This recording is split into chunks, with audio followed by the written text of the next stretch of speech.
Hi everybody, this is Blossom, and today I do another tarot tag, this time by the lovely Katey Flowers with Tarot Obsessed. And yeah, I just start with the first question. So what was your very first tarot deck? And that was the Rider-Waite-Smith tarot, as I guess many people start with. And yeah, so I was never very happy with this deck, I have to admit, and there are so many fans of this deck, so I probably shouldn't say that, but I didn't like it. But yeah, I started out with it, so that's that. That was my first deck, but I wasn't in love with it then. Question number 2. What is your current favorite deck? And at the moment, I'm getting it out. At the moment, it is Tarot of the Sweet Twilight. I really love this deck. I'm so glad that I bought it. I am so impressed by the artwork. I even like the little guide, the little white book that comes with it. I think that's fantastic. Even if it's just very short and a very brief explanation of the cards, but still it gives you something to think. I do like that. Sometimes you just don't need a huge guidebook, so that's my crush at the moment, what I'm using a lot lately for myself. Yeah, I mostly use it for myself at the moment. Okay, question number 3. What is your most used deck? And this is Tarot of the She. I use that a lot. Yeah, this is really the deck. I love it so much, and it's so clear to me. The images are so clear. It speaks to me on a very deep soul level, really. And I use that a lot for myself, a lot for clients, family, friends. I really trust it. It's just very yeah. It's a fantastic deck for me, and I'm glad that I found it. And the images are so fantastic. The art, I love the artwork. I guess it's not everybody's cup of tea, but yeah, I'm a big fan of it. And you can read for really every. I read for it for everything, for very mundane questions, for very spiritual questions, relationship readings, work readings. Yeah, it doesn't, you can really do everything. I can do everything with it. I also use it a bit in other practices. I love that sun card. Oh. Okay. Then the next question is, what is your least used tarot deck? And this would be the Modern Spellcasters Tarot. And yeah, I don't know really why. So the artwork, I love the artwork. I think it's a beautiful deck, and you can read with it. I can read with it just fine, and no trouble at all or anything. Yeah, just I think the artwork is beautiful, and you can get a lot out of it. So there was a guidebook with this deck. I don't think that was very well. I thought it's not so great, but the images speak for themselves, and I just don't use it as much. The others comes out more. I don't know. I don't think it's bad or anything. I really like it, but I use the others more. So a while ago, I still would have said the least used deck would have been the Steampunk Tarot. But yeah, since 3 weeks I'm starting using it again. So because then I used this a bit more, but now the last year, I think 3 weeks or so, I use this again much more. So I have it for an Instagram challenge. So I don't post that the Instagram challenge every day on my account, but I do it in the background. So there you go. And I use it for that. I use it for other things as well. That's interesting. So I finally connect with it. It's a bit like it's kind of still a careful relationship, you know. we getting to know each other right now. But yeah, I like it. So there we go. So for the next question, I just give you something to look at. This is number 5. How did you learn to read tarot? Now, I purchased my first deck 20 years ago, as I mentioned. And then I also bought with it a book, which was really, really weird. That was a bad first book, because like the entire suit of sword was like, you die or something you love will die. That was not a great way to start. And yeah, I don't remember the author anymore. I don't think you can get that. So as I say, there was no Amazon, no reviews. You just had what I just had, one bookstore. And then I got this book, and that was not the best way to start. And after a while, because that was a bit frustrating, of course, I got another book by Hayo Banshoff. I don't know if you're familiar with him, because I don't know if that's if he's well known in the English-speaking community. I don't know that. But that was a much better book. And then the best thing you can do, well, I really like that because when I look sometimes now through forums or groups and people start out, which book shall I get to learn tarot? There are so many possibilities, and you can get everything. And it can,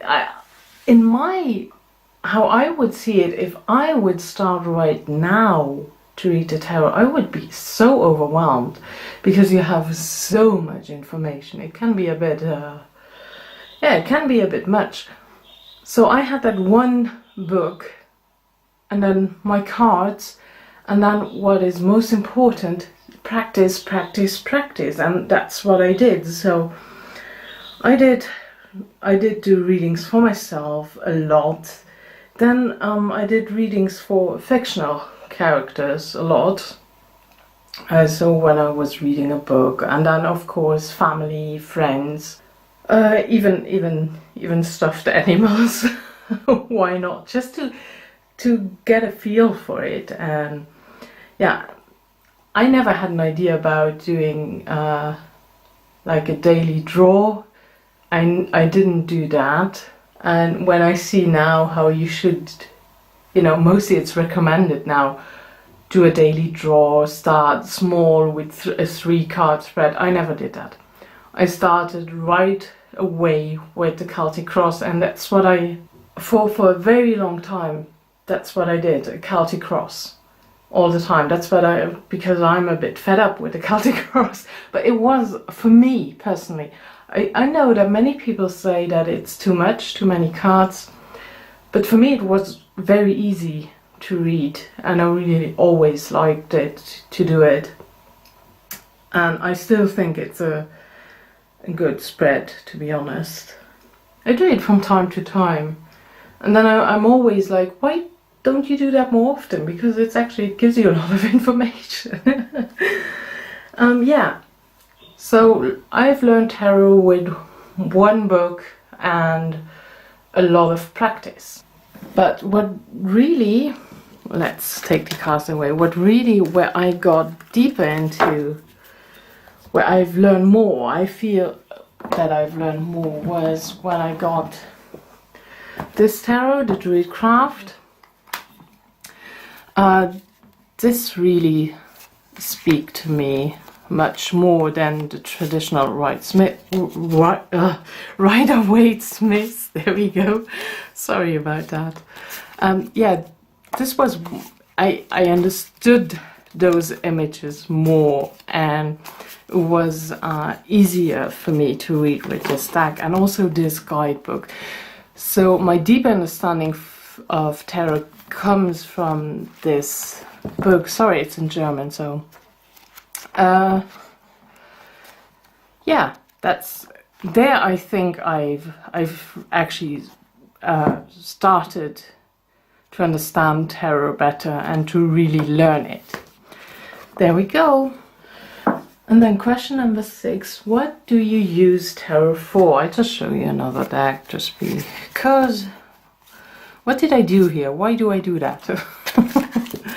So what do you use tarot for? So mostly I use tarot for, of course, readings for myself, readings for clients, readings for family and friends. So when I do readings for myself, it's about sometimes, you know, problem solving, decisions. I also read predictive, even if that's not very popular anymore, I think. It's often, you know, if that would be a bad thing, I don't know, I do that. Of course, I know that, don't get me wrong, I fully understand that the future is not set in stone. But I like to do predictive readings, especially for myself. And yeah, what else? Oh yeah, I use the tarot lately much more for my writing. So that is great. I love doing that. And I yeah, I don't know why I didn't do that before, because it's so obvious. But I just started to do that again, and yeah, it really triggers something. If you just get one card and you can go off and write 10 pages about one card, that is just amazing. And then sometimes, not very often, I have to admit that, I use it for spell work or anything, a bit of the witchy things I do, so then I can use it too. But I also use Oracle for that, cards in general. So yeah, that's what I use it for. How do you read tarot? By the book or intuition? Show you another deck just because. For a very long time I just did read by the book, and then I got the Tarot of the She that I showed you before, and there I started to use my intuition much more again, or I started to use my intuition in the readings. Yeah, before I was very much more, you know, there is a structure and that's everything for a reason. But then that's why I'm showing you this deck, the Chick-Holly Tarot. So that is very out there, and there you will use your intuition to read with it. If you know what I mean. It's not everybody who has that deck will know it. It is such an intuitive deck. And you can go so off the book meanings with this deck, in my opinion and in my experience with this deck. So yeah, so both. Still, I don't rely only on my intuition. I still, you know, if I get here 3 of Cups, I will still know it's about emotions and a happy, joyful time, and that's what the image tells you anyway. I want to see if I can find that. Probably not, no. But yeah, that's what I mean. So I both, and I think many people will do that. I don't know if I'm looking forward to see other people's video. If there is somebody anybody who says only intuition or only book meanings. Yeah, I would really like to know that. How, yeah, I have to watch the other video responses as well. This is, for example, the Five of Cups.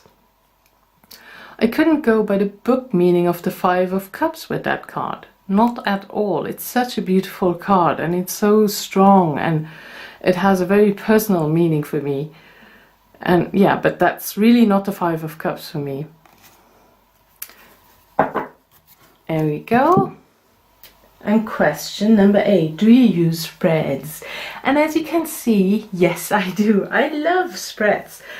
I love using spreads. I love creating spreads. So if you get a reading from me, definitely I will create a spread for you, unless you choose something that is more fixed spread already.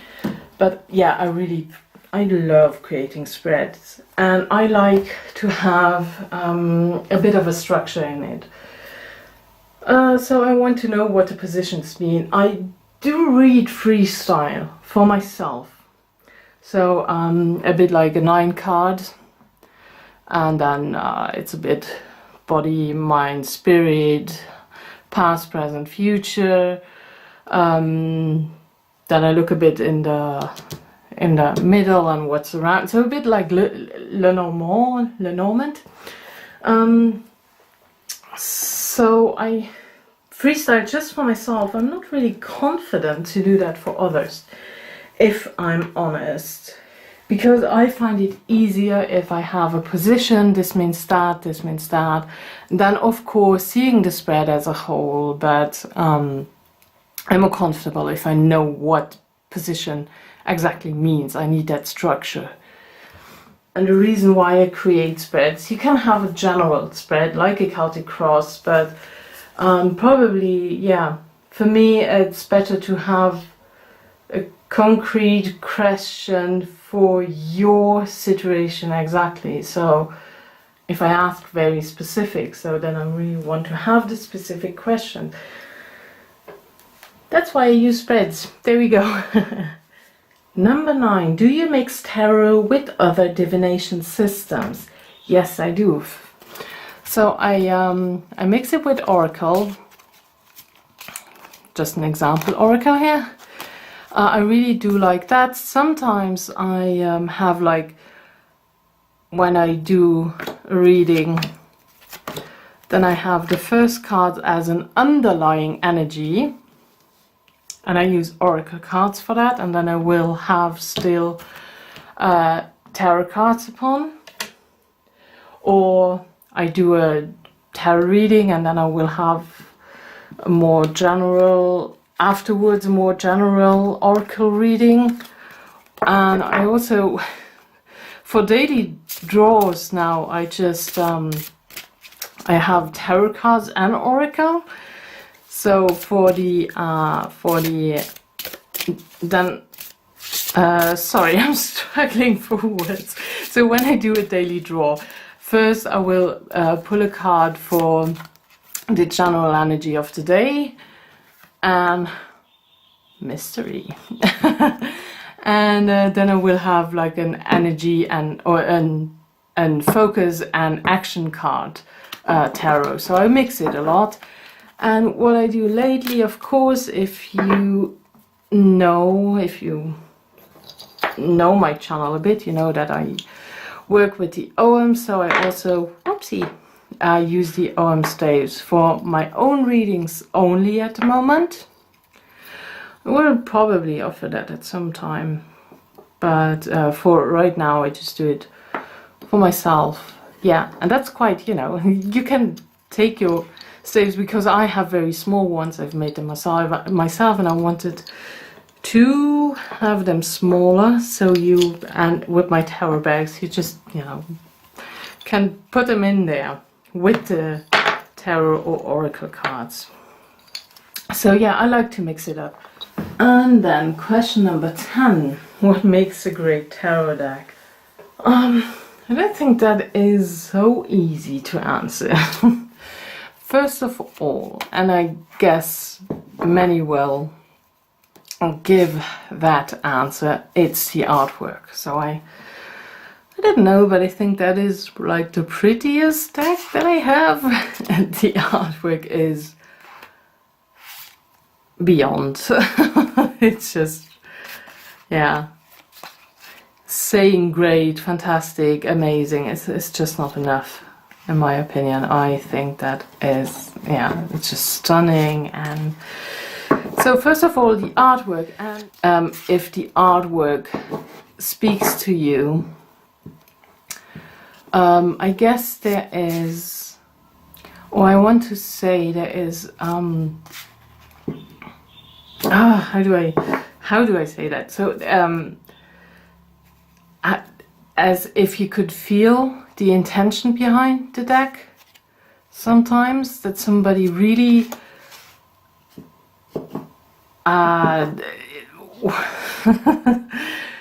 really want to make it great, or just, you know, do another deck, or really gave it a lot of thought to create it.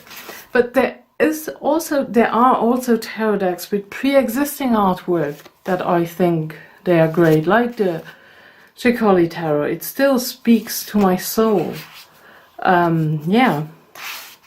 So in general, to have a great deck, there's not so much to say except that the artwork has to speak to me.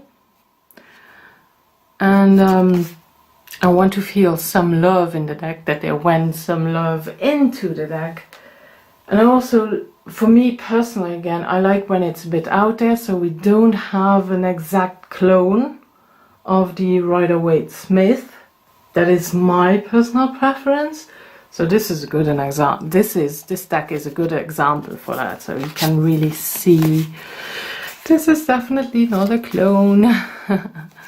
And yeah, if it matches the theme, of course, for me personal, again, I like everything, you know, nature-based decks, fae decks. Yeah, very powerful images. But this is really a personal choice. Otherwise, now, if it comes with a guidebook or not, that doesn't make it or break it for me. Also, a box or cardstock, that's not really something I worry too much about. Number 11. How important to you is that a deck stick to the tarot system? Oh, okay. Oh, okay, I answered that a bit like, okay. Sorry about that. Hold on. Okay, I can give you an example here. So, there is no traditional symbolism in this deck, okay? And I know that, well, I've heard that many people do not like this deck because, again, it is pre-existing artwork. And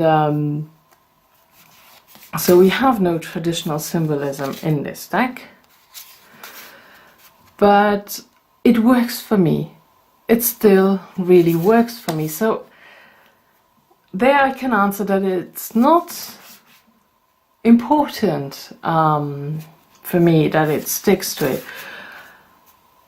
And I don't even care if you call it tarot or not. I just, yeah, well, for a tarot, have your majors, your minors, your royals. Yeah, that's what you need, and for the rest I'm very open for new ideas. So I want to show you another deck which is not important that it sticks to the tarot system, and this would be the Wildwood Tarot, because this is, of course, no traditional tarot. It goes its own way, and so but I still call it a tarot because we have the suits, we have the mages, we have the minors, we have the royals, the court cards, and yeah, even if it takes a different take on it, I love that, and I love the theme of this deck, and this is one of my, yeah, really of my favorites.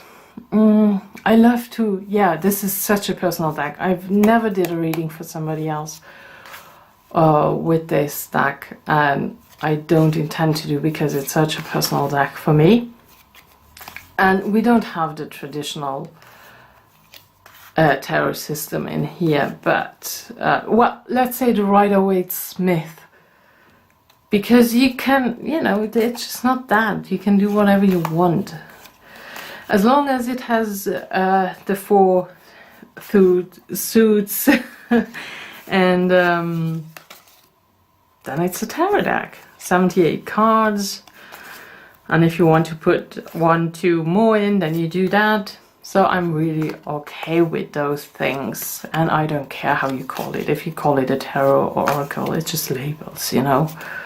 Question number 12. Do you have any backup decks? No. And I had a few decks on my wish list, but I put them aside for now because I wanted new decks, and they were priority now. It's just, you know, if you buy just a backup deck, you don't even, I wouldn't even open the deck, you know, and it's a bit like all my money and it's just in the cupboard. But there are a few decks that I do want a backup deck, just in case if something goes wrong. Then do you have any unusual or unique decks? So to answer that question, I don't know if that is really the right answer to it, but for me this is the most unusual deck that I have. Yeah, because it doesn't fit in my I love the artwork thing. So this is the Lord of the Rings deck. Some who follow my channel will know that I'm a huge Lord of the Rings fan. So I have that deck. I am not so fond of the artwork, but you have your little text there, which would normally bother me, but it doesn't because it's Lord of the Rings. I really like the guidebook with it. It's interesting. It's just a very interesting take on the cards, and it is a bit unusual for sure. So that would be, but it's not rare or, you know, you can't get it anymore. It's not anything like that. It's just the take on the cards is unusual, and for me unusual is that I have a deck with that kind of artwork that I'm not so fond of. That doesn't mean, you know, it's a bad artist or anything. It's just not my style.